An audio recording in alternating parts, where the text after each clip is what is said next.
ನಮಸ್ಕಾರ. ನಾನು doctor Mahantesh P ರುದ್ರಾಪುರಿ, Shri Shivayogeeshwara ಗ್ರಾಮೀಣ ಆಯುರ್ವೇದ ಮಹಾವಿದ್ಯಾಲಯ ಹಾಗೂ ಔಷಧಿ ತಯಾರಿಕಾ ಘಟಕದಿಂದ ಮಾತಾಡೋದು. ಇಂದು ನಾನು ಸರ್ವೇ ಸಾಮಾನ್ಯವಾಗಿ ಎಲ್ಲರನ್ನೂ ಬಾಧಿಸುವಂತಹ ನೆಗಡಿ ಕೆಮ್ಮಿನ ಬಗ್ಗೆ ತಿಳಿಸಲು ಇಚ್ಛಿಸುತ್ತೇನೆ.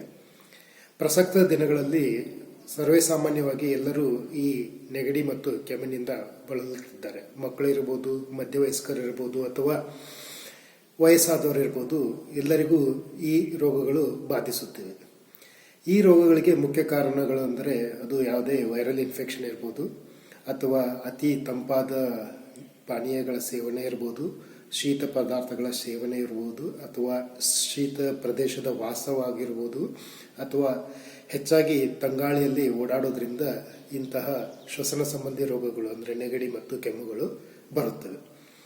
ಈ ರೋಗಗಳಲ್ಲಿ ನಾವು ಮನೆಯಲ್ಲಿಯೇ ಪಡೆಯುವಂತಹ ಚಿಕಿತ್ಸೆಯ ಬಗ್ಗೆ ಇಂದು ನಾನು ತಿಳಿಸುತ್ತೇನೆ, ಅಂದರೆ ಮನೆಮದ್ದಿನ ಬಗ್ಗೆ ತಿಳಿಸಲು ಇಚ್ಛಿಸುತ್ತೇನೆ. ಈ ನೆಗಡಿ ಅಂದರೆ ಮೂಗಿನಿಂದ ಸ್ರಾವವು ಹೆಚ್ಚಾಗಿದ್ದಾಗ ನಾವು ಸ್ವಲ್ಪ ಅರಿಶಿಣದ ಚೂರ್ಣವನ್ನು ಅಥವಾ ಸ್ವಲ್ಪ ಜೋಳದ ಹಿಟ್ಟನ್ನು ಅಥವಾ ರಾಗಿ ಹಿಟ್ಟನ್ನು ಕೆಂಡದ ಮೇಲೆ ಸಿಂಪಡಿಸಿ ಅದರ ಹೊಗೆಯನ್ನು ನಾವು ಸೇವನೆ ಮಾಡೋದ್ರಿಂದ, ದಿವಸಕ್ಕೆ ಈ ರೀತಿ 1 ಅಥವಾ 2 ಸತಿ ಮಾಡೋದ್ರಿಂದ ಇದು ಮೂಗಿನಿಂದ ಬರುವಂತಹ ಸ್ರಾವವನ್ನು ಇಮಿಡಿಯೇಟ್ ಆಗಿ ನಿಲ್ಲಿಸ್ತದೆ. ಅದೇ ರೀತಿ ನಾವು ಇಡೀ ದಿನ ಉಪವಾಸವನ್ನು ಮಾಡಿ ಮಧ್ಯ ಮಧ್ಯದಲ್ಲಿ ಸ್ವಲ್ಪ ಬಿಸಿ ನೀರಿನಲ್ಲಿ 1 ಚೂರು ಲಿಂಬು ರಸವನ್ನು ಹಾಕಿ ಸೇವನೆ ಮಾಡೋದ್ರಿಂದ ಕೂಡ ಇದು ಮೂಗು ಸೋರುವುದನ್ನು ಮತ್ತು ಕೆಮ್ಮನ್ನು ಕಡಿಮೆ ಮಾಡುತ್ತದೆ. ಅದೇ ರೀತಿ ಕಫದಿಂದ ಕೂಡಿರುವಂತಹ ಗಂಟಲು ನೋವಿನಿಂದ ಕೂಡಿರುವಂತಹ ಕೆಮ್ಮಿನಲ್ಲಿ ಲವಂಗವನ್ನು ಒಂದು ಬಾಯಿಯಲ್ಲಿ ಇಟ್ಟುಕೊಂಡು ಅದನ್ನು ಅಗೆದು ಅದರ ರಸವನ್ನು ಸೇವನೆ ಮಾಡೋದ್ರಿಂದ ಕೂಡ ಇದು ಕಫವನ್ನು ಕೆಳಮುಖಕ್ಕೆ ಕಳಿಸಿ ಕೆಮ್ಮನ್ನು ಕೂಡ ಇದು ಕಡಿಮೆ ಮಾಡುತ್ತದೆ. ಅದೇ ರೀತಿ ಸರ್ವೇ ಸಾಮಾನ್ಯವಾಗಿ ನಾವು ಶುಂಠಿಯನ್ನು ಉಪಯೋಗಿಸ್ಬೋದು, ಪಿಪ್ಪಲಿಯನ್ನು ಉಪಯೋಗಿಸ್ಬೋದು, ಅರಿಶಿಣ ಉಪಯೋಗಿಸ್ಬೋದು, ಹಳೆ ಬೆಲ್ಲವನ್ನು ಉಪಯೋಗಿಸ್ಬೋದು. ಅದೇ ರೀತಿ ಲವಂಗವನ್ನು ನಾವು ನೆಗಡಿ ಕೆಮ್ಮೆಯ ಸಂದರ್ಭದಲ್ಲಿ ಉಪಯೋಗಿಸ್ಬೋದು. ಶುಂಠಿಯನ್ನು ಉಪಯೋಗಿಸೋದಾದರೆ ಶುಂಠಿ ಚೂರ್ಣವನ್ನು ಸ್ವಲ್ಪ ಹಾಲಿನಲ್ಲಿ ಕುದಿಸಿ ಸ್ವಲ್ಪ ಹಳೆ ಬೆಲ್ಲವನ್ನು ಕುಡಿಸಿ ಸೇವನೆ ಮಾಡೋದ್ರಿಂದ ಕೂಡ ಇದು ಶ್ವಸನ ಸಂಬಂಧಿ ಎಲ್ಲ ರೋಗಗಳನ್ನು ಕಡಿಮೆ ಮಾಡ್ತದೆ. ಅದೇ ರೀತಿ ತುಳಸಿ ರಸಕ್ಕೆ 1 ಚೂರು ಹಸಿ ಅಲ್ಲದ ರಸವನ್ನು ಕೂಡಿಸಿ ಜೇನುತುಪ್ಪವನ್ನು ಬೆರೆಸಿ ಅದನ್ನು ನೆಕ್ಕೋದ್ರಿಂದ ಕೂಡ ಇದು ಮೂಗು ಸೋರುವುದು ಹಾಗೂ ಕೆಮ್ಮನ್ನು ಕಡಿಮೆ ಮಾಡುತ್ತದೆ. ಅದೇ ರೀತಿ ಜ್ಯೇಷ್ಠ ಮಧುವಿನ ಚೂರ್ಣವನ್ನು ಜೇನುತುಪ್ಪ ಹಾಗೂ ಹಳೆಯ ಬೆಲ್ಲದಲ್ಲಿ ಕೂಡ ನಾವು ಸೇವನೆ ಮಾಡಬಹುದು.